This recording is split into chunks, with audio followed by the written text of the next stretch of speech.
F8 आज के lecture का आगाज करते हैं। लेक्चर 89।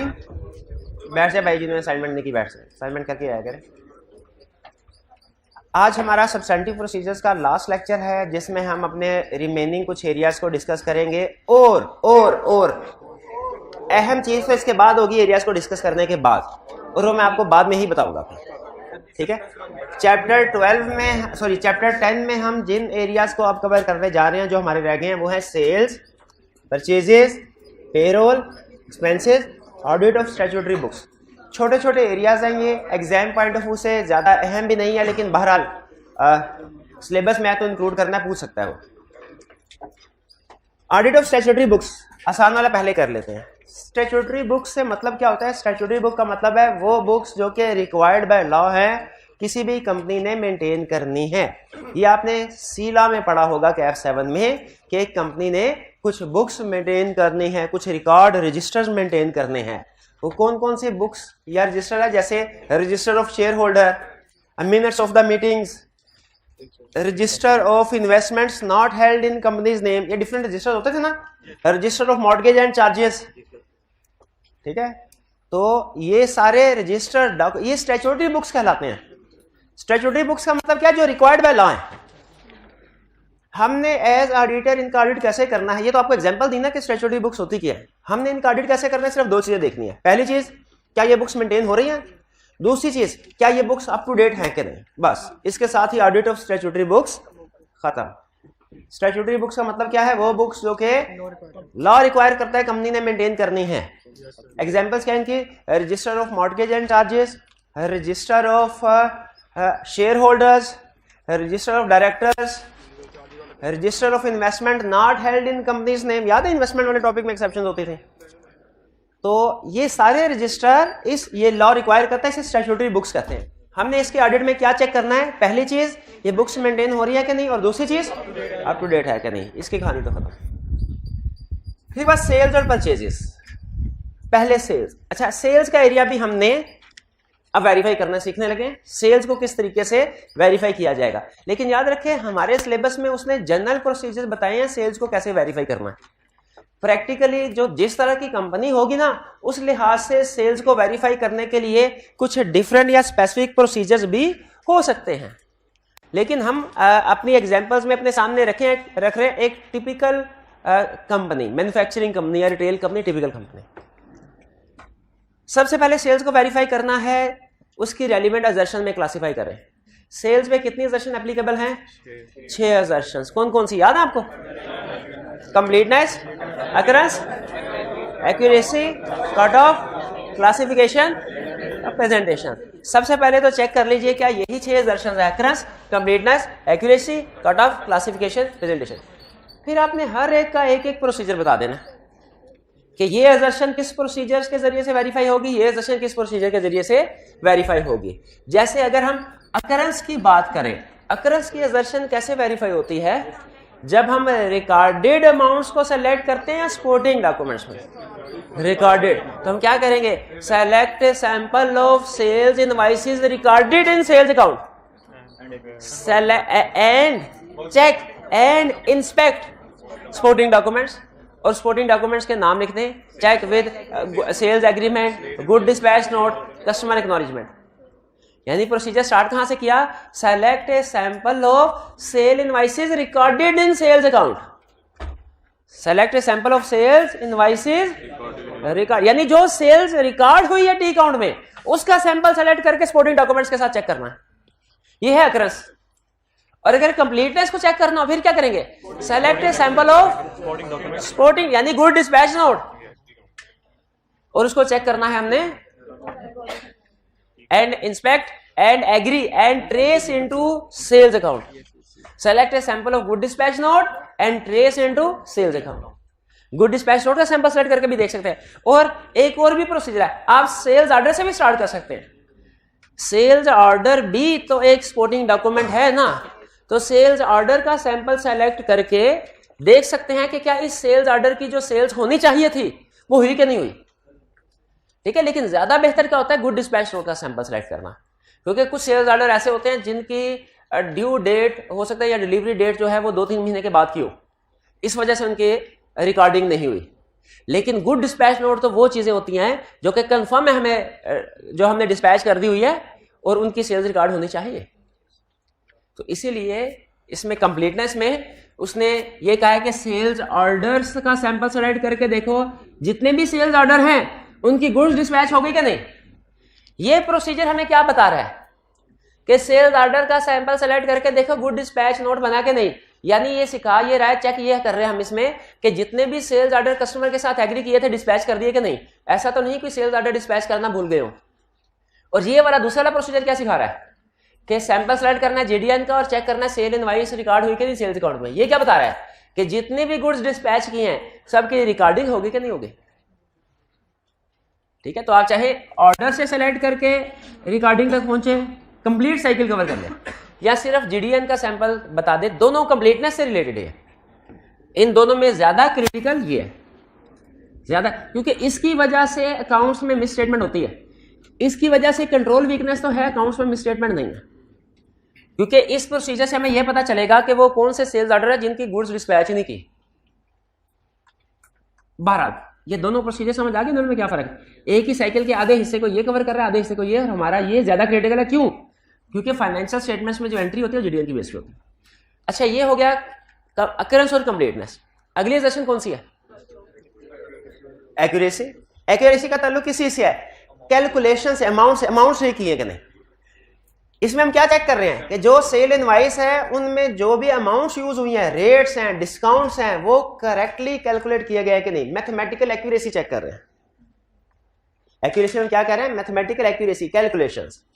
ठीक है, इनवाइस का सेलेक्ट करना है, लेकिन ये नहीं देखना कि इनवाइस का गुड डिस्पैच नोट मौजूद है कि नहीं। ये नहीं देखना, ये नहीं देखना इनवाइस अकाउंट में रिकॉर्ड हो गया कि नहीं। ये नहीं देखना, क्या देखना है? इनवाइस की कैलकुलेशन, अमाउंट ठीक कैलकुलेट हुई है कि नहीं।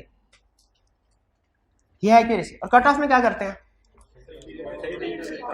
अच्छा, ये तो कट ऑफ का मतलब है ना, ये तो कट ऑफ का असर्शन का मतलब आप समझा रहे हैं कि ये इंश्योर करना है रेलिवेंट ट्रांजैक्शन अपने रेलिवेंट अकाउंटिंग पीरियड में रिकॉर्ड हुई कि नहीं। ये तो मतलब है। इस प्रोसीजर को परफॉर्म कैसे करें? 31 दिसंबर यानी ये एंड पे लास्ट गुड डिस्पैच नोट का नंबर नोट करेंगे। वो क्या होगा लास्ट गुड डिस्पैच नोट का नंबर? कोई बता दे रैंडम। 611 सेलेक्ट नोट कर लिया हमने।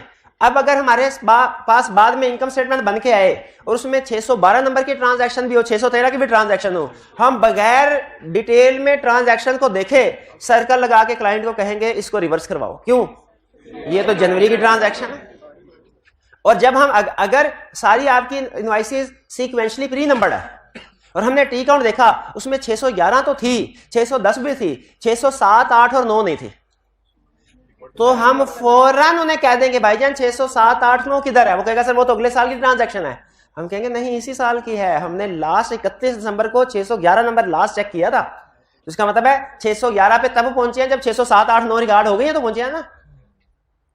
तो कट ऑफ कैसे परफॉर्म किया जाता है? लास्ट डॉक्यूमेंट नंबर को सेलेक्ट करके इंश्योर किया जाता है इससे प्रीवियस वाले इसी ईयर में रिकॉर्ड हो और इससे नेक्स्ट वाले नेक्स्ट ईयर में रिकॉर्ड हो। यह है कट ऑफ टेस्ट। तो फिर डॉक्यूमेंट कौन से यूज करने हैं जिसपे कट ऑफ परफॉर्म करना है? सेल्स के केस में जीडीएन। क्लासिफिकेशन में क्या करना है? स्कैन लेजर का मतलब क्या है? सेल्स का टी काउंट स्कैन करें, उसमें कोई अनयूजुअल आइटम्स नजर आ रही हैं? सेल्स के काउंट में अनयूजुअल आइटम्स क्या हो सकती हैं? ये एंड पे बड़ी अमाउंट, वो अनयूजुअल हो सकती है, या उसके अकाउंट में सेल्स अकाउंट में जो डेबिट ट्रांजैक्शंस है, वो डेबिट ट्रांजैक्शन सेल्स रिटर्न नहीं, सेल्स रिटर्न का अलग टी काउंट होता है, सेल्स रिटर्न का अलग टी काउंट होता है ना। तो सेल्स में डेबिट बैलेंस जो हो, डेबिट ट्रांजैक्शन होंगे वो अनयूजुअल है। तो ये लेजर को स्कैन करने से अनयूजुअल आइटम्स आइडेंटिफाई हो जाए। प्रेजेंटेशन का मतलब क्या है? अच्छा, सेल्स से रिलेटेड कोई स्टैंडर्ड है जो डिस्क्लोजर रिक्वायरमेंट्स बताता हो? IFRS 15 और रेवेन्यू रिकग्निशन के हवाले से गाइड करता है। नहीं पता चले बहरहाल, तो हमें कोई बात, हमें IFRS 15 से क्या कर, हम सिंपल ये कहेंगे कि ensure that all disclosures have been required by IFRS have been included in financial statements. अगर नंबर आता है तो लिख दे, बहुत अच्छा हो जाएगा प्रोसीजर आपका। IFRS 15 का कहा है आपने, हाँ, जो रेवेन्यू से रिलेट करता है। नहीं तो सिंपल IFRS लिख दे, वो भी सफिशिएंट है। प्रोसीजर हो गया डिस्क्लोजर्स क्लियर। अब एक ब्लैंक पेज निकाले फटाफट, और क्या करना है, शाबाश, ये समझना शुरू हो गए आडिडा, शाबाश, हाँ करें। परचेजेस, आपके पास 3 मिनट है, 3 मिनट में आपने परचेजेस के प्रोसीजर बताने हैं। सेम नहीं है, सेम एज अबव नहीं है, थोड़ा बहुत। फटाफट लिखना शुरू करते हैं, मैं साथ साथ चेक कर रहा हूं।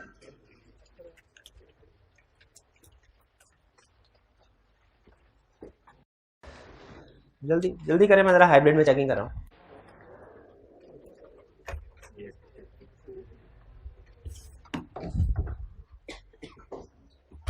जी भाई, क्या असाइनमेंट दिया अभी, क्या करने को? हाँ शाबाश, जल्दी से कीजिए, जल्दी जल्दी जल्दी, शाबाश शाबाश शाबाश।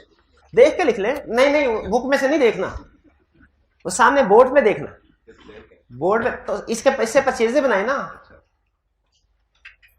जैसे डेटर से कैरेक्टर के बनाए थे।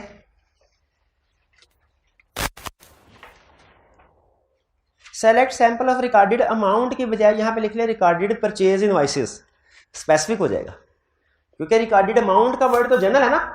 जब हम रिकॉर्डेड सेल इनवॉइसेस का वर्ड यूज कर, परचेज इनवॉइसेस का वर्ड यूज कर लेंगे, वो स्पेसिफिक वर्ड हो जाएगा। हाँ शाबाश, अच्छा किया, पहले सेशन लिख ली सारी। नहीं आपने अच्छा नहीं किया। क्या चीज अच्छी नहीं की, आप बताइए, साथ वाले स्टूडेंट, इनका बताइए इन्होंने क्या क्या गलती की है। असर्शन नहीं लिखी, शाबाश।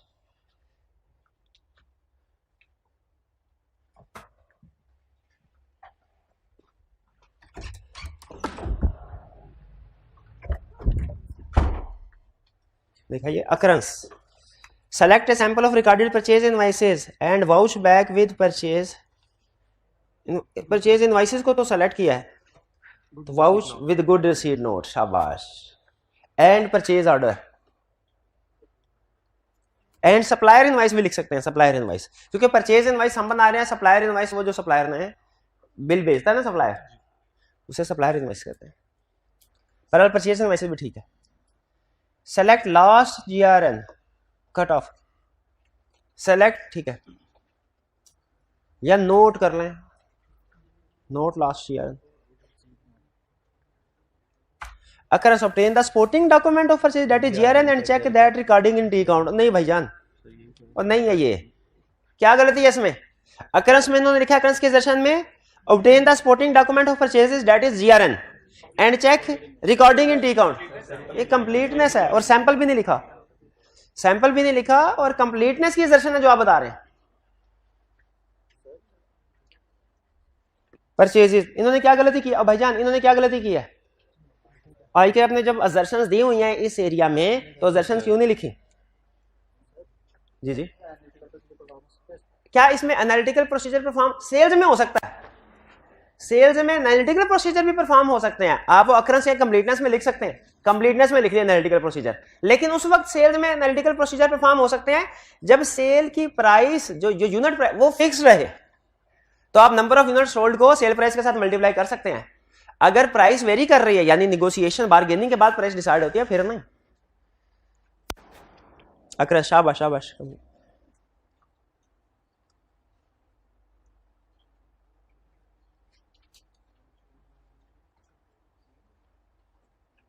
ठीक है, शाबाश। कंप्लीटनेस कट ऑफ, ठीक है, दर्शन बताएं, यहाँ प्रोसीजर बता दिया। अकरेंस का परचेज सेलेक्ट किया, इंस्पेक्ट सपोर्टिंग डॉक्यूमेंट, ठीक है, शाबाश शाबाश, ठीक ठीक है, बट ठीक है, क्लियर हो गया। तो आपको पता चल गया, यानी परचेजेस का प्रोसीजर एग्जैक्टली अपोजिट है सेल्स के। ये देखिए, ये है, आपने जब प्रोसीजर को सीखा, सिर्फ रटा नहीं लगाया, सीखा हुआ, तो आप इसका, आपको मैंने एक एरिया पढ़ाया भी नहीं है और आपने उसके प्रोसीजर खुद से लिख लिए, ठीक है। हाँ बिल्कुल, लेकिन इसका ये मतलब नहीं है बिल्कुल याद नहीं। जो आई कैप ने दिए हैं फिक्स एसेट्स के सबसे अहम स्पेशल वाले एरियाज, जो लर्निंग ऑब्जेक्टिव कौन सा 18 है, स्पेशल एरियाज वाला। फिर लर्निंग ऑब्जेक्टिव 1, 2, इंटेंजिबल वाला, टेंजिबल वाला, प्रोविजन एंड कंटीजेंसी, क्योंकि लीगल केसेस का अक्सर पूछ लेता है, इन्वेंट्री वाला, ये अहम है। इनके तो जरूर आपने रट लगा लेने ना। क्लासिफिकेशन में रिलेटेड पार्टी ट्रांजैक्शन नहीं, वो प्रेजेंटेशन एंड डिस्क्लोजर में आ सकते हैं कि जो सेल्स या परचेजेस रिलेटेड पार्टी के साथ है उनको अलग से डिस्क्लोज किया जाए। रिलेटेड पार्टी वाली बात आप क्लासिफिकेशन में नहीं बल्कि किस में लिखें, प्रेजेंटेशन में। क्योंकि उसका डिस्क्लोजर आता है ना। जी भाई क्या पूछ रहे थे आप? अकरेंस, अकरेंस का मतलब है जो रिकॉर्डेड परचेजेस हैं, परचेज इनवॉइसेस रिकॉर्डेड, उनका सैंपल सेलेक्ट करेंगे और चेक करेंगे, इंस्पेक्ट करेंगे related GRN, related purchase order. अगर वो जीआरएन मौजूद है इसका मतलब है कि ये ट्रांजैक्शन सही अकर हुई है, जो रिकॉर्ड हुई वो अकर हुई है।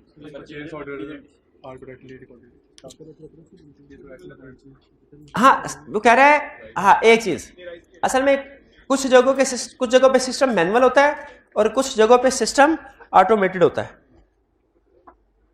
ये पुरानी किताब इस्तेमाल कर रहे हैं, क्या चीज है?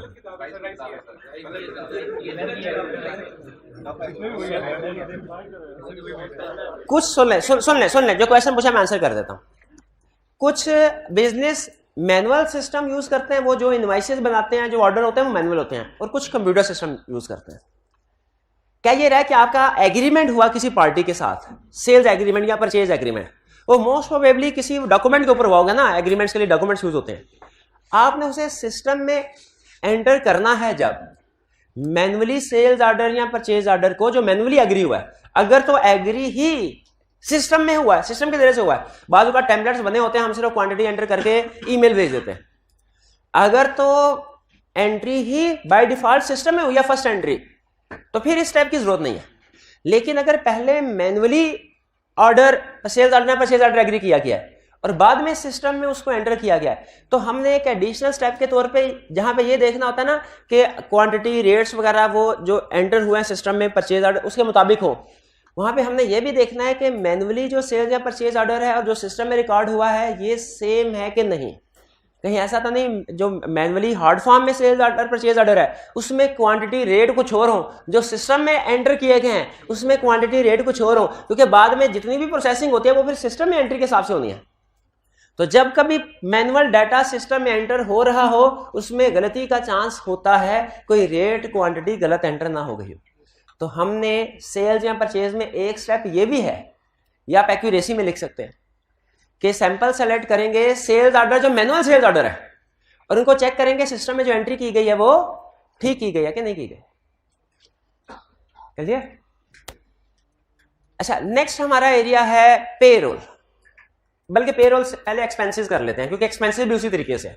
अच्छा अब इसमें ये एक्सपेंस कौन सा वाला, ये हर वो एक्सपेंस है सिवाय उन एक्सपेंसेस के जो स्पेसिफिकली इस चैप्टर में डिस्कस हुए हैं।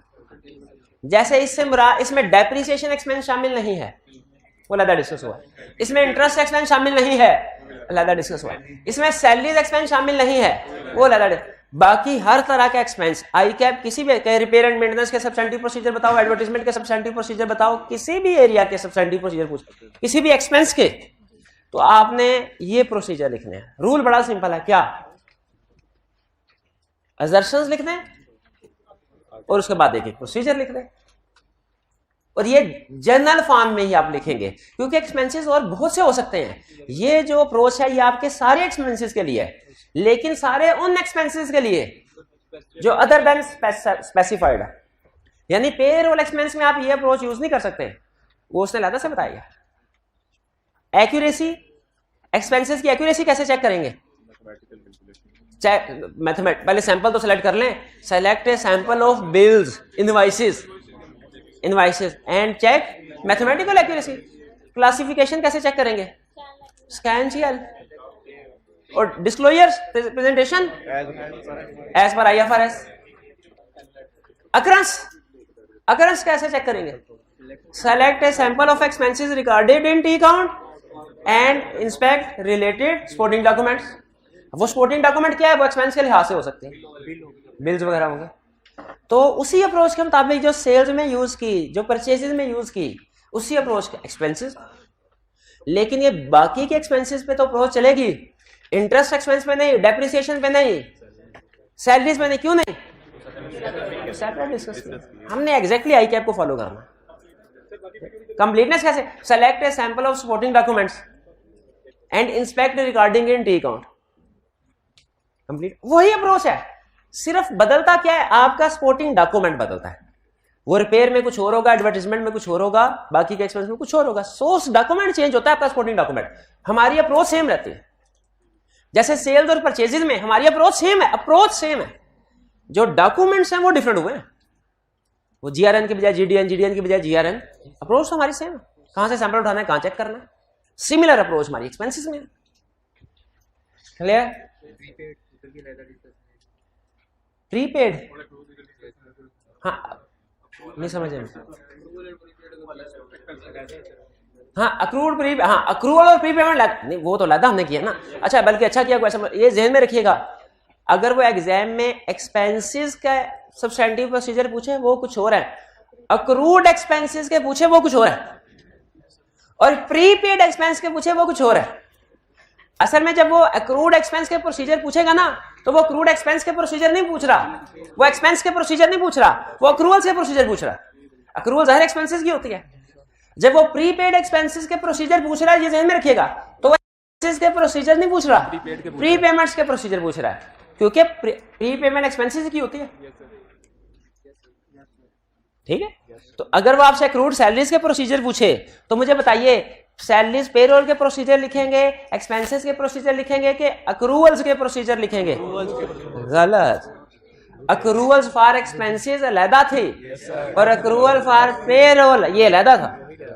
तो आप जनरल अक्रूवल फॉर एक्सपेंसेस के प्रोसीजर नहीं लिखेंगे, पेरोल के अक्रूवल के प्रोसीजर अलहदा बताए थे ना, कि मिक्स थे? अलहदा बताए थे। हाँ, उसमें क्या लिखा था, उसने कि आखिरी महीने के साथ कंपेयर करें। ठीक है, रीजनेबलनेस उसकी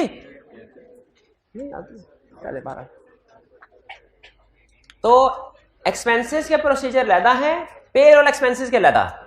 उसी तरह अक्रूवल फॉर एक्सपेंसेस के प्रोसीजर अलहदा है और अक्रूवल फॉर पेरोल के अलहदा। अब अक्रूवल फॉर पेरोल कर लें, sorry payroll expenses, payroll accrual for payroll तो कर चुके हैं। पेरोल एक्सपेंसेस में पहले तो सोचिए आप वेरीफाई क्या करने जा रहे हैं। क्लाइंट की इनकम स्टेटमेंट है, इनकम स्टेटमेंट के अंदर पेरोल एक्सपेंसेस है। ठीक है? अच्छा, पेरोल एक्सपेंसेस के बारे में कैसे पेरोल प्रिपेयर होती है, इसका आइडिया है कि आपको? कंपनीज में हर एम्प्लॉय, दो तरह के एम्प्लॉयज होते हैं, ध्यान में रखिएगा।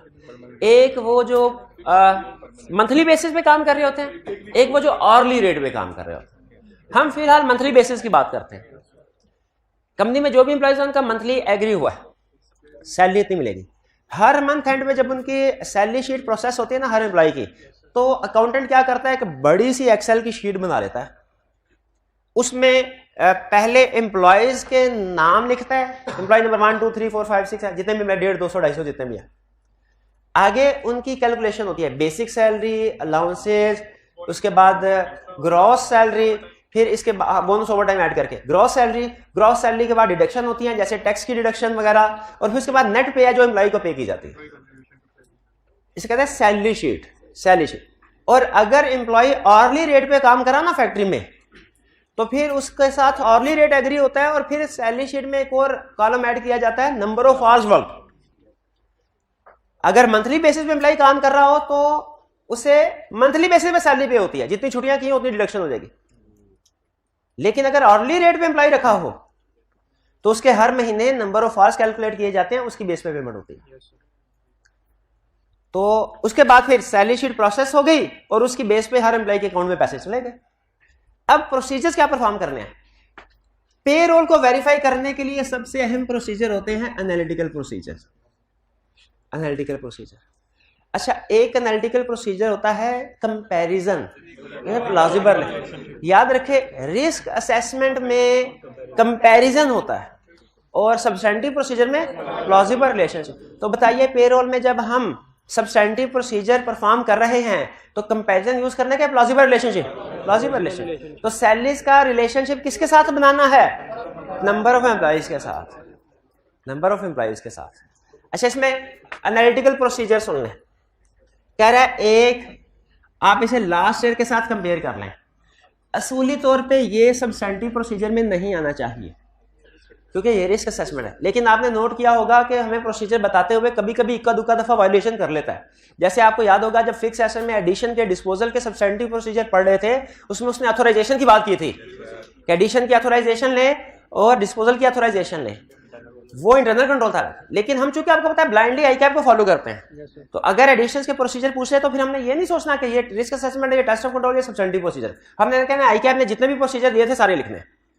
तो यहाँ पे भी पहला प्रोसीजर हमारा एनालिटिकल प्रोसीजर क्या है, इस साल के सैलरीज एक्सपेंस को पिछले साल के साथ कंपेयर करें और क्लाइंट से इन्वेस्टिगेट करें कि डिफरेंस किस चीज वजह से, अनयूजुअली अगर हाई या लो डिफरेंस है। Next reasonableness test. ये जो रीजनेबलनेस टेस्ट है ना, इसको हम कहते हैं ये प्लाजिबल रिलेशनशिप। इसमें हम देखते हैं कि क्या प्लाजिबल रिलेशनशिप, क्या हमारी एस्टिमेटेड वैल्यू क्लाइंट की रिकॉर्डेड वैल्यू के इक्वल है। हमारी एस्टिमेटेड वैल्यू क्लाइंट की रिकॉर्डेड वैल्यू के इक्वल है, ये देखते हैं।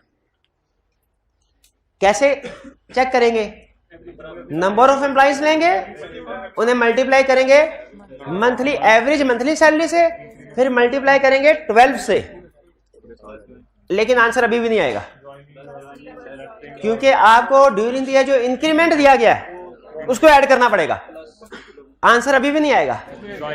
ड्यूरिंग द ईयर जॉइनर्स जो हुए हैं उनको ऐड करना पड़ेगा, क्योंकि हम जो स्टार्टअप पॉइंट ले रहे होते हैं ना, वो ले रहे होते हैं एम्प्लॉइज एज ऑन 1 जनवरी। तो जो अभी भी नहीं आया, क्यों नहीं आएगा, जो छोड़ के गए उनको लेस भी तो करना है। अब आंसर आएगा, नहीं अब आ जाएगा।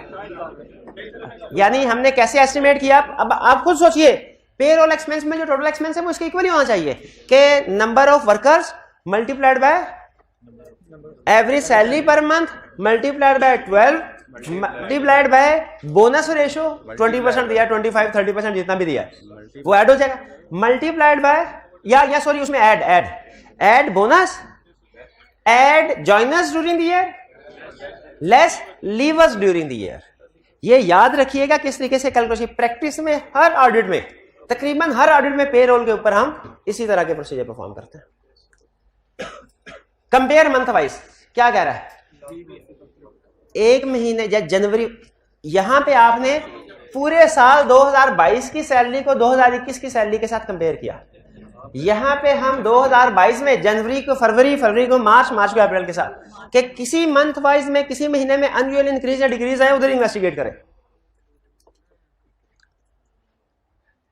ये हो गया एनालिटिकल प्रोसीजर। अब मुझे बताइए सब्सटेंटिव प्रोसीजर में सिर्फ एनालिटिकल प्रोसीजर होते हैं कि टेस्ट ऑफ डिटेल्स भी? टेस्ट ऑफ डिटेल्स की तरफ आते हैं। अब अगेन वैसा ही पिछले जो एरियाज हमने पढ़े ना, टेंजिबल इनटेंजिबल, उसमें भी एनालिटिकल प्रोसीजर टेस्ट ऑफ दोनों थे, लेकिन वहां पे हमने अलग-अलग नहीं किया। ठीक है, क्यों नहीं किया, आई कैप को फॉलो किया आपने। पेरोल शीट, सबसे पेरोल एक्सपेंस के अंदर सबसे अहम डॉक्यूमेंट कौन सा है, इसको चेक करना ठीक बन रही है कि नहीं। सबसे पहले आप सेलेक्ट करें, साल में 12 महीने हैं, कितने महीनों की पेरोल चेक करनी चाहिए, 12 के 12 नहीं है 100% सॉरी का, और 11 भी नहीं, 3-4 काफी है, क्योंकि एनालिटिकल प्रोसीजर भी तो कर रहे हैं। अगर 100% टेस्ट ऑफ डिटेल ही कर लेनी है तो फिर एनालिटिकल प्रोसीजर का क्या फायदा। तो हम सैंपल सेलेक्ट करेंगे कुछ पेरोल शीट्स का, सबका नहीं, 12 का नहीं, 3-4 का। CAST कॉस्ट का मतलब क्या होता है, टोटल कर, ये COST नहीं है, C कॉस्ट इसका मतलब है सम करना, टोटल करना, सम करना, टोटल करें, सम करें, किस चीज को सम करें। पहले देख लें 12 महीनों का टोटल इनकम स्टेटमेंट के सेल्स के बराबर आ रहा है कि नहीं आ रहा, और मार्च के महीने की पेरोल शीट उठाई तो इसमें देखें जो सारे एम्प्लॉइज का टोटल एक्सपेंस नेट पे वाला वो ठीक है कि नहीं। ये प्रोसीजर कास्ट वाला हमने और किस जगह परफॉर्म किया था यार, VRS में, शाबाश। एजिंग ऑफ रिसीवेबल में भी करते हैं का। तो इसके बाद रिकैलकुलेट, यानी क्लाइंट ने तो देखे, क्लाइंट के अकाउंटेंट ने तो हर एम्प्लॉय की सैलरी कैलकुलेट की है, आप कुछ एम्प्लॉइज का सैंपल लेके खुद उसकी सैलरी कैलकुलेट करें दोबारा से खुद। कैसे कैलकुलेट करेंगे, पहले उसके ज्वाइनिंग लेटर, अपॉइंटमेंट लेटर से देखेंगे उसकी बेसिक सैलरी सही उठाई है, और फिर बेसिक सैलरी में अलाउंसेस ऐड कर देंगे, फिर उसका टैक्स कैलकुलेट करेंगे कितना बनता है। क्या आप इस काबिल हैं कि किसी भी बंदे की सैलरी बताई जाए तो आप उसका टैक्स कैलकुलेट कर लें। टैक्स में सीखा है ना, हाँ। नहीं भी सीखा तो गूगल पे सर्च कीजिए, आपको सॉफ्टवेयर मिल जाएंगे जिसमें आप मंथली सैलरी डालें तो आपको बता देता है कि इसका टैक्स कितना बनता है और हर महीने कितनी डिडक्शन होनी चाहिए। ये ठीक, हाँ ये ठीक। Next, check appointment letter of new, जो during the year new staff है उसका अपॉइंटमेंट लेटर चेक। क्यों, कहीं घोस्ट एम्प्लॉय तो नहीं है, पेरोल में सबसे बड़ा जो रिस्क होता है वो घोस्ट एम्प्लॉइज का है। घोस्ट एम्प्लॉय का मतलब फेक एम्प्लॉइज के एम्प्लॉइज एक्चुअली एग्जिस्ट ही नहीं। भूत कौन, घोस्ट कौन होता है? जो नजर ही नहीं आता, नजर ही नहीं आता। तो अब इमेजिन कीजिए कंपनी का बैंक अकाउंट है, कंपनी का कैश है, कैश उड़ के कहीं जा रहा है, कहां जा रहा है समझ नहीं आ रही, तो ये किधर जा रहा है? Ghost employees. होता क्या है, जो फैक्ट्री मैनेजर ना, फैक्ट्री मैनेजर, उसकी फैक्ट्री में 100 बंदे काम कर रहे हैं, वो 110 बंदों का रिकॉर्ड बना के बेचता है। 10 एम्प्लॉइज फेक होते हैं, 10 एम्प्लॉइज फेक होते हैं। उनकी सैलरी प्रोसेस होके तो उनके अकाउंट में वो असल में उनको नहीं ट्रांसफर हो रही 10 घोस्ट एम्प्लॉइज को, वो फैक्ट्री सुपरवाइजर को ट्रांसफर हो रही है, जिसको वो अपॉइंट किया, जिसने वो सैलरी शीट बनाई। तो इसीलिए हम ये दो काम करते हैं। एक, जितने भी नए एम्प्लॉइज आए हैं उनका अपॉइंटमेंट लेटर चेक करते हैं कि ह्यूमन रिसोर्स डिपार्टमेंट ने उनको अपॉइंट किया कि नहीं किया। क्योंकि ह्यूमन रिसोर्स डिपार्टमेंट ने अपॉइंट किया है तो उसने उसे इंटरव्यू करके उसको अपॉइंट किया हुआ। और दूसरा, जो नया स्टाफ होता है उसको हम फिजिकली वेरीफाई भी करते हैं। ये आपकी एक अजीब एग्जांपल है, वरना इससे पहले हमने सीखा था कि सिर्फ टेंजिबल एसेट्स को फिजिकली वेरीफाई करते हैं, लेकिन हम एम्प्लॉइज को भी फिजिकली वेरीफाई करते हैं, ये देखने के लिए कि पेरोल शीट में जितने एम्प्लॉइज आ रहे हैं, खासतौर पे न्यू वाले, वो एक्चुअली एग्जिस्ट करते हैं कि नहीं करते हैं। जी क्या, तो कोई बात नहीं, हम कौन सा अगले दिन घर चले, हमने तो 3 महीने उधर ही हैं, 3 महीने की छुट्टियों में तो फिर इसको बुला लेंगे, उसके पीछे चले जाएंगे। वेरिफिकेशन जरूर करने जी। ये क्लियर हो गया। ये कैसे appointment letter of new staff क्यों चेक कर रहे हैं? ताकि इससे कंफर्म हो जाए कि उसके साथ जो उसका पे रेट था वो क्या गिरी हुआ है, और ये भी कंफर्म हो जाए कि ह्यूमन रिसोर्स डिपार्टमेंट के नॉलेज में है कि न्यू एम्प्लॉइज पे रोल पे ऐड हुआ है, और वेदर एम्प्लॉई एग्जिस्ट चेक कर लें, रियल एम्प्लॉई है कि नहीं। ये है पेरोल के प्रोसीजर। आज के लेक्चर में हमने क्या सीखा? सेल्स एंड परचेज के सब्सटेंटिव प्रोसीजर, पेरोल के सब्सटेंटिव प्रोसीजर, एक्सपेंसेस के, और audit of statutory book. Chapter 12 खत्म।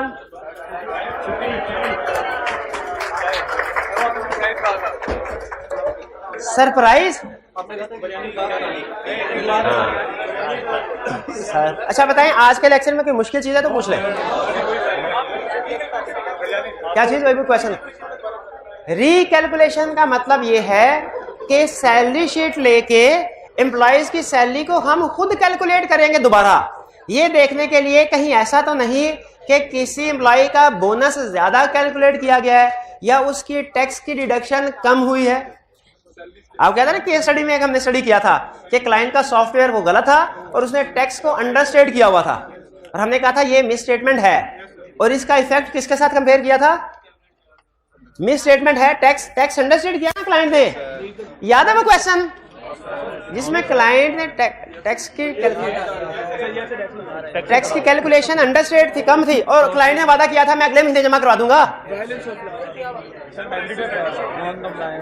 किया था भाई, किया था। तो उसमें जो टैक्स की अंडरस्टेटमेंट थी, मिस्टेक, उसे किसके साथ कंपेयर किया था? ये डिसाइड करने के लिए कि मटेरियल है कि नहीं किया था। ये क्वेश्चन था कौन सा? वर्धा वाला सर। वर्धा वाला नहीं था, वर्धा वाला कोई केस स्टडी नहीं है हमारी।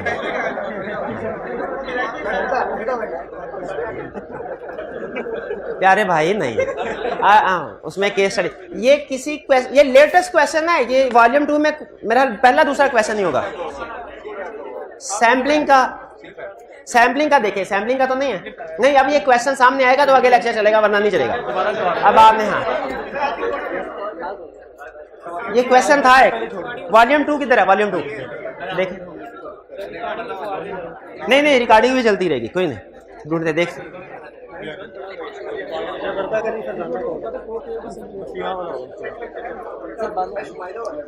गंदी बात सुन लोगे। कौन सा था? आर्टिफिशियल कौन सा? और ये नहीं है, क्वेश्चन किया था तो ढूंढे ना उसको, क्यों नहीं ढूंढ? अब वो चैप्टर 8, मुझे लगता है चैप्टर 8 में था, वॉल्यूम 2 चैप्टर 8 या 9 में से।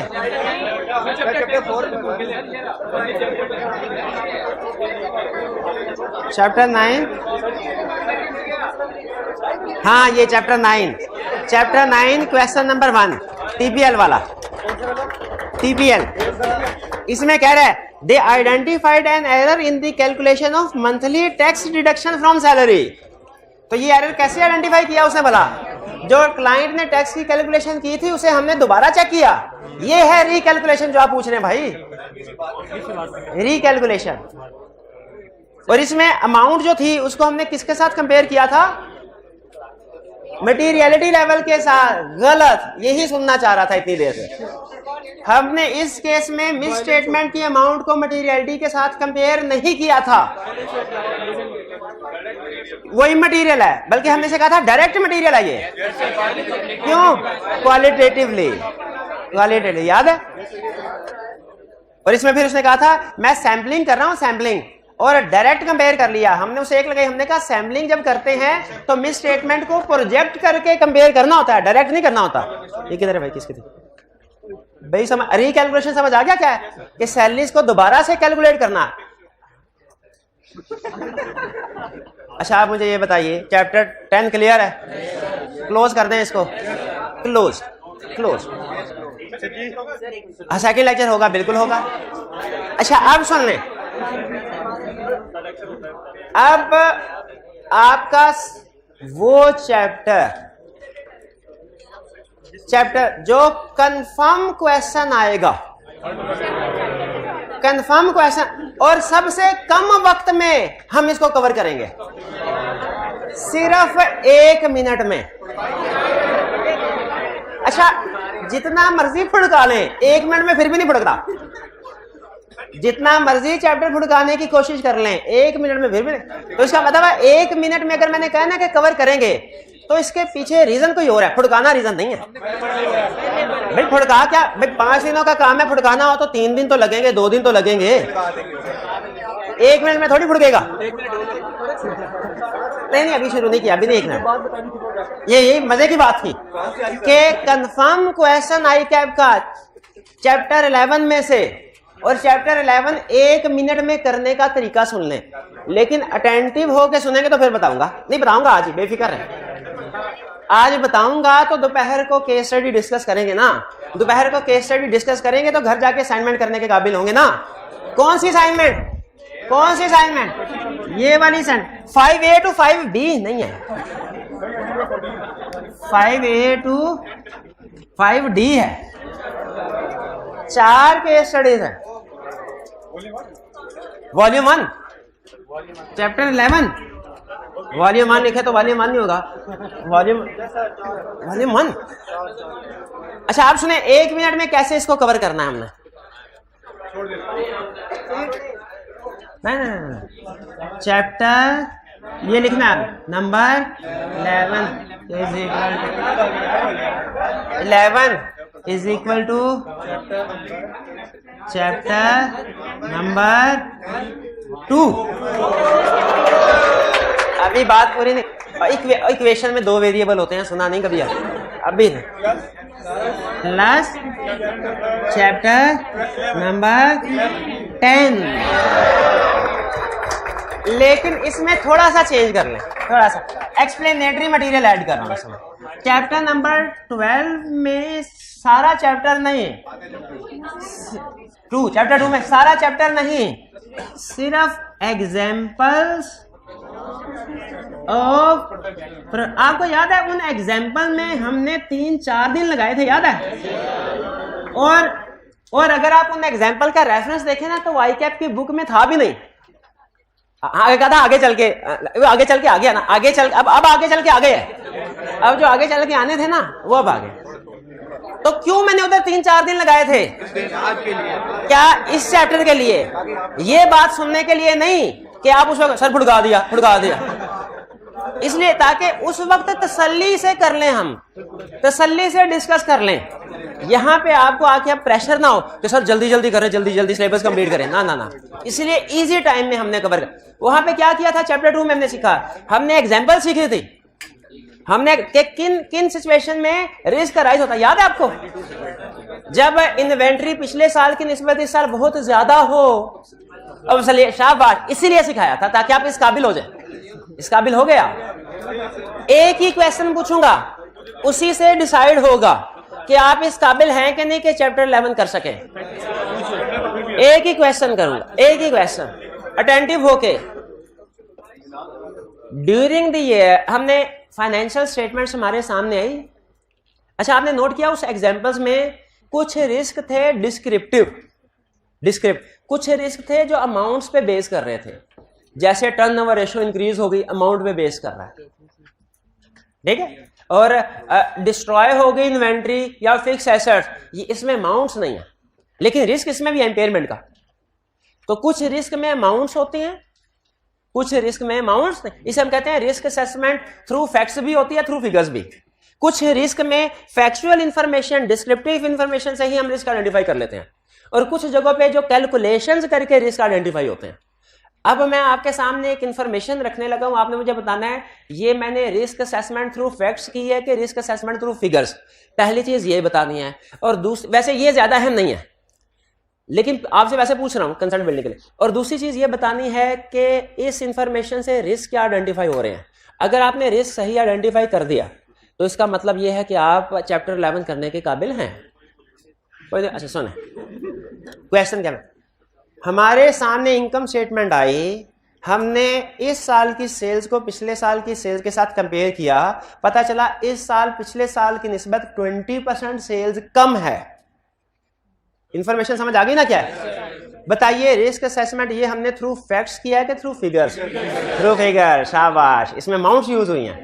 तो कौन हाथ उठाना है, बोलना नहीं है, कौन ये बताएगा कि इस इंफॉर्मेशन में रिस्क आइडेंटिफाई हो रहा है? Inventory obsolete valuation, inventory risk है, एसेट की इंपेयरमेंट, शाबाश। दूसरा, अब इन्वेंट्री अगर ऑब्सोलीट हो रही है तो जो एसेट, फिक्स एसेट इस इन्वेंट्री को बना रहे हैं वो भी, हाँ शाबाश, यही देखना था मैंने कि आप कहीं अंडर स्टेटमेंट ऑफ सेल्स तो नहीं बता देते। अगर आप अंडर स्टेटमेंट ऑफ सेल्स बताते तो उसका मतलब है रिस्क असेसमेंट आपने नहीं सीखी। हालांकि सेल्स की अंडर स्टेटमेंट का रिस्क भी आता है इसमें, लेकिन वो इतना मेजर रिस्क नहीं है जितना ऑब्सोलीट इन्वेंट्री का रिस्क है, जितना इंपेयरमेंट हो फिक्स एसेट। तो अब अच्छा, लेकिन अभी पिक्चर बाकी है, शाम को नहीं अभी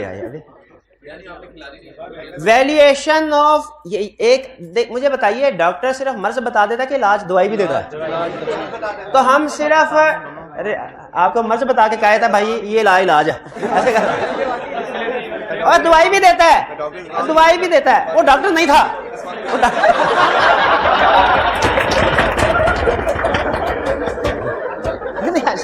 उसे नहीं कहना चाहिए ना डॉक्टर। तो रिस्क आइडेंटिफाई कर, खुद बताइए खुद। अब देखें, अब मैं आपको एग्जाम लेवल पे लेके जा रहा हूं, अगले सवाल से। एग्जाम लेवल पे रिस्क आइडेंटिफाई कर लिया हमने, क्या इसके बाद हमें उस रिस्क को एड्रेस करने के लिए प्रोसीजर भी बताने हैं कि नहीं? प्रोसीजर बताने हैं। अच्छा, मुझे बताइए, 2 रिस्क आपने बताए हैं, एक बताया है valuation of debtor, sorry valuation of inventory का, एक वैल्यूएशन ऑफ फिक्स एसेट का। एरिया भी डिफरेंट, असर्शन भी डिफरेंट। रिस्क 1 में, रिस्क 2 में एरिया भी डिफरेंट, असर्शन भी डिफरेंट। बताइए, इनके प्रोसीजर्स हमने इकट्ठे बता देने हैं कि अलग-अलग? इकट्ठे नहीं बताने भाई, अलग। वैल्यूएशन ऑफ इन्वेंट्री के प्रोसीजर्स अलग, वैल्यूएशन ऑफ फिक्स एसेट्स के प्रोसीजर अलग। ये बात समझ आ गई? अच्छा, मैंने नहीं सिखाया आपको भी, बताइए क्या आप बता सकते हैं कि इस चैप्टर में 11 में नहीं सिखाया आपको कि प्रोसीजर क्या परफॉर्म करने हैं? बताइए क्या आप बता सकते हैं वैल्यूएशन ऑफ इन्वेंट्री के लिए क्या सब्सटेंटिव प्रोसीजर है? ये हाँ, एनआरवी वाले, इन्वेंट्री के अंदर एनआरवी वाले लिंक किया सिर्फ, बाकी सारे चैप्टर 10 के प्रोसीजर छाप दें। यानी रिस्क उठाया चैप्टर 2 प्रोफेशनल स्केप्टिसिज्म के एग्जांपल से, प्रोसीजर उठाया चैप्टर 10 से, ये बन गया हमारा chapter 11। Valuation of fix assets, इसके प्रोसीजर चैप्टर 11 में नहीं सिखाए। क्या आप गैस कर सकते हैं क्या प्रोसीजर आएंगे? क्या इंपेयरमेंट, शाबा इंपेयरमेंट ऑफ, क्या ये डेप्रिसिएशन इंपेयरमेंट के प्रोसीजर पढ़े हैं हमने? बिल्कुल पढ़े, ठीक है, इंपेयरमेंट के प्रोसीजर। और इसमें खास तौर पे इंपेयरमेंट में सबसे अहम डॉक्यूमेंट क्या लिखनी है आपने? वैल्यूएशन रिपोर्ट, वैल्यूएशन रिपोर्ट भी और कैश फ्लो फॉर कॉस्ट भी, कैश फ्लो फॉर कॉस्ट भी। भाई क्लियर हुआ? अच्छा आगे चलते हैं। ये तो इनकम स्टेटमेंट की मिसाल दी थी, बैलेंस शीट पे आ जाए। पिछले साल की निस्बत इस साल डेटर्स देख रहे हैं, डेटर्स अमाउंट्स में ज्यादा है, कलेक्ट नहीं हो रहा है, तो रिस्क क्या है? पहले रिस्क की हेडिंग दे, बैड डेट, हाँ यूं या यूं कर लें, या ज्यादा बेहतर होता आप कहते हैं वैल्यूएशन ऑफ डेटर्स। जब आप रिस्क की हेडिंग में एरिया और असर्शन लिखते हैं ना, इसका मतलब है आप टेक्निकली बहुत स्ट्रॉन्ग है, वरना बैड डेट भी ठीक है। आई कैप ने खुद भी एक दफा उसने इंपेयरमेंट का पूछा रिस्क केस स्टडी में, एक दफा हेडिंग दी उसने वैल्यूएशन ऑफ फिक्स एसेट्स और एक दफा heading the impairment of fix asset, दोनों ठीक थी, इसका मतलब है दोनों उसके लिए एक्सेप्टेबल है। लेकिन वैल्यूएशन ऑफ फिक्स एसेट ज्यादा बेहतर है क्योंकि इसमें आप जनरल नहीं बल्कि स्पेसिफिकली एरिया और असर्शन को मेंशन कर रहे हैं, ठीक है। तो मैं रिकमेंड ये करता हूं अगर हो सके तो असर्शन रिस्क में, हमेशा रिस्क में, हर रिस्क में ऐसा नहीं होता। जैसे गोइंग कंसर्न का रिस्क है ना, उसमें आप कोई असर्शन या एरिया मेंशन नहीं कर सकेंगे।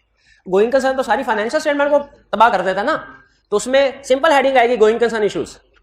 लेकिन अगर कोई रिस्क एट असर्शन, जो risk at financial statement level होते हैं ना, उनमें असर्शन नहीं आएगी, वो तो जनरल हेडिंग आ जाएगी ना। लेकिन जो रिस्क एट असर्शन लेवल होते हैं ना, उन्हें हाईली रिकमेंडेड कि जनरल वर्ड के बजाय असर्शन और एरिया, इससे ना आपको लिंक बनाना आसान हो जाएगा। हेडिंग बन गई ना एक दफा, एक तो एक्सप्लेन करना भी आसान है, दूसरा हेडिंग ही आपको बता रही है कौन से प्रोसीजर लिखने हैं। वैल्यूएशन ऑफ डेटर्स, हेडिंग बता रही है कौन से प्रोसीजर लिखने हैं, कौन से डेटर्स के एरिया में जो वैल्यूएशन वाले प्रोसीजर थे, ठीक है। देखिए ये भाई भुड़काया नहीं, भुड़काया, वो अपनी बात कर रहा है, वो बेचारा तो फुड़ा गया थोड़ी देर पहले। नहीं सुन ले, एक आखिरी क्वेश्चन, अगर आपने इसका जवाब दे दिया तो इसका मतलब आपने चैप्टर 11 कर लिया, नहीं थोड़ा बहुत चीजें रह जाती है इसमें, थ्योरी की चीजें रह जाएंगी, केस स्टडी कर ली और इस चैप्टर में आती केस स्टडी है। आखिरी क्वेश्चन, हमने बैलेंस शीट को देखा, पिछले साल क्रेडिटर्स ज्यादा थे, इस साल क्रेडिटर्स कम हैं। शाबाश, कंप्लीटनेस ऑफ क्रेडिटर्स। अब ये हेडिंग बन गई ना रिस्क की, नीचे एक्सप्लेन कर लेंगे कि देयर में भी अनरिकॉर्डेड क्रेडिटर या क्रेडिटर्स में not have been completely recorded. Heading बन गई, आगे लिखना कोई मसला नहीं है, हमें सिर्फ एग्जाम में हेडिंग चाहिए होती है, कोई बता दे कंप्लीटनेस ऑफ। अच्छा, क्या ये हेडिंग खुद से बता रही है कि प्रोसीजर क्या होंगे? कौन से क्रेडिटर के एरिया में जाना है, कंप्लीटनेस के प्रोसीजर लिखने हैं। क्या प्रोसीजर थे? Cut off, pending GRN, compare list with prior year, subsequent payment, शाबा, वही प्रोसीजर। अच्छा अब ना नॉलेज आ गया हमारे पास, अब इसको एग्जाम में प्रेजेंट करने के असूल सुन लें।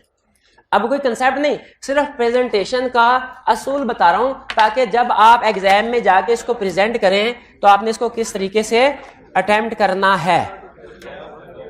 ये 2 मिनट में एक्सप्लेन हो जाएगा, बेफिक्र है।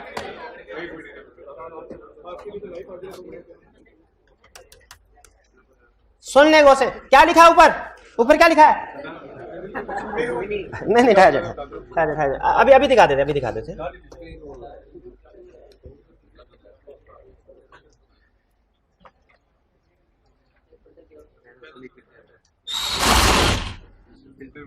सीखने जा रहे हैं how to attempt case studies of risk assessment. क्या सीखने जा रहे हैं? How to attempt case study of risk assessment. Sir risk assessment की केस स्टडी कैसे अटेम्प्ट करनी है बताएं? है सर, जिस तरह लॉ में सारी केस स्टडी का एक ही तरीकाकार था, ऑडिट में ऐसा है? नहीं, ऑडिट में हर चैप्टर की केस स्टडी का अलग तरीकाकार है। रिपोर्ट की केस स्टडी का और तरीकाकार था, उसके स्टेप्स और थे। कोड ऑफ एथिक्स की केस स्टडी का और तरीकाकार है, उसके स्टेप्स कुछ और थे। रिस्क असेसमेंट की केस स्टडी का और तरीकाकार है, इसके स्टेप्स और। गौर से सुनिएगा क्या स्टेप्स है, देखिए। कह रहा है in exam you may be given financials. Financials का मतलब क्या है? इनकम स्टेटमेंट या बैलेंस शीट। और non financial information, non financial information का मतलब क्या है? डिस्क्रिप्टिव कहानी पैराग्राफ फॉर्म में about audit client, and you will be required to identify and describe, explain, evaluate audit risk. Identify का मतलब क्या है? हेडिंग बनाओ। डिस्क्राइब, एक्सप्लेन, इवैल्यूएट का मतलब क्या है? हेडिंग के नीचे भी एक आधा सेंटेंस लिखो, एक आधा सेंटेंस लिखो कि कैसे ये रिस्क। जैसे जब हम थ्रेट्स आइडेंटिफाई करते थे तो उसमें सिर्फ थ्रेट ये लिख देते थे, this create self interest threat, के उसको एक्सप्लेन करते हैं, holding of shares in audit client by relative of mister Aslam creates self interest threat. तो उसी तरह यहां पे भी हेडिंग तो लिखो, आइडेंटिफाई का मतलब हेडिंग लिखो, और डिस्क्राइब, एक्सप्लेन का मतलब क्या है? उसको एक्सप्लेन कर दो एक लाइन में। असल काम आइडेंटिफाई करना ही है। That is area where there is high risk and give explanation to risk, यानी बताना किस एरिया में, किस दर्शन में रिस्क का एक्सप्लेन करना। Often you will also be required to describe how you would address these audit risk. Procedure, शाबाश, procedure. और अगर जिसने चैप्टर 2 में प्रोफेशनल स्केप्टिसिज्म की एग्जांपल्स पढ़ी है, जिसने चैप्टर 10 के सब्सटेंटिव प्रोसीजर पढ़े हैं, ये चैप्टर इन दोनों की रिवीजन करवाएगा, चैप्टर 11। और आपने घर जाके खुद सोचना है, अगर आप एग्जामिनर हो तो चैप्टर 10 में से क्वेश्चन बनाए सिर्फ के चैप्टर 11 में से, जो कि चैप्टर 12 के साथ साथ प्रोफेशनल, चैप्टर 10 के प्रोफेशनल स्केप्टिसिज्म को भी टेस्ट कर लेता है। सजेस्टेड अप्रोच टू सॉल्व, ये सुन लें। Read the paragraph carefully and identify risk factor, यानी information which increases risk one by one. पढ़ते जाना केस को, रिस्क आइडेंटिफाई कर। उसने कहा इंक्रीज इन डेटर, हमने कहा रिस्क। उसने कहा डिक्रीज इन सेल, हमने कहा रिस्क। उसने कहा increase in creditors, increase in creditor में इतना रिस्क नहीं है, डिक्रीज इन क्रेडिटर इसमें रिस्क है कंप्लीट। क्योंकि क्लाइंट क्रेडिटर लायबिलिटीज को अंडरस्टेट तो करेगा, ओवरस्टेट कर दें। मैंने पिछले साल की निस्बत इस साल सेल्स 20% इंक्रीज की, रिस्क इतना नहीं है। पिछले साल के साल सेल 20% डिक्रीज हुई, रिस्क है। फिर से बताइए, पिछले साल की निस्बत इस साल सेल्स 1% डिक्रीज हुई, हाँ 1% से कोई फर्क नहीं पड़ता। यही देखना, 1% से तो कोई फर्क नहीं पड़ता। हाँ 5%, 6%, 7% हो, फिर हम कहें कोई मटेरियल डिफरेंस है, थोड़ा बहुत 5-6%। फिर कह रहा जब रिस्क आइडेंटिफाई कर लोगे ना, use your knowledge of substantive procedure to list key audit steps to address each risk.